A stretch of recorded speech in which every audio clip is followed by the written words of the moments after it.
How the Titanic was found. A man named Robert Ballard found the Titanic. He always dreamed of finding the Titanic.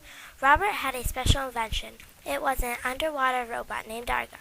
In the summer of 1985, Robert sailed to the island of St. Pierre, south of Newfoundland. He went with a team of scientists. He took Argo with him. Robert sent Argo hunting. For days it was the same. He saw sand and more sand. Then at last something different flashed on the screen. It was a huge ship. Then they have found the Titanic. There was the Titanic sitting on the floor. It had been broken apart, but Robert could still see how beautiful it still was. Over days, Robert saw more of the ship. He saw the crow's nest where the lookout first spotted the iceberg, in a glass window. The ship's giant anchors, bottles of wine were scattered, and suitcases. Finally, Robert sailed home. He did not tell anyone where he found the Titanic. Robert wanted to go back to the Titanic, and a year later he did. He sent the robot inside the ship. Robert left a message behind. He left it in case anyone else found the Titanic. Titanic. How the Titanic was discovered. Robert Ballard made a robot named Argo. Robert Ballard bought Argo to find the Titanic. Argo had a video camera and lights. Argo found nothing but sand. It took 2 days to find the Titanic.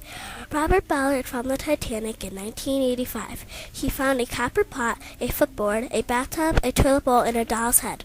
Robert left a note that said, "Leave the Titanic in peace." The Titanic had 16 tight water compartments. The Titanic had 2 bottoms. The ship even had steel doors to trap in water.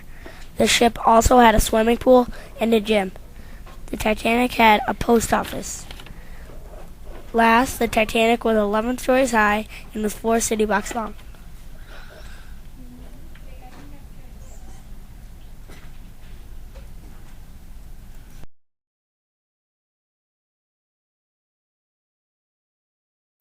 What happened when the Titanic hit an iceberg? The Titanic hit an iceberg on April 14th, 1912, at midnight. The iceberg scrapes along the side of the ship. There was a bump, a grinding noise. 5 watertight compartments flooded. This is too many to keep the ship afloat.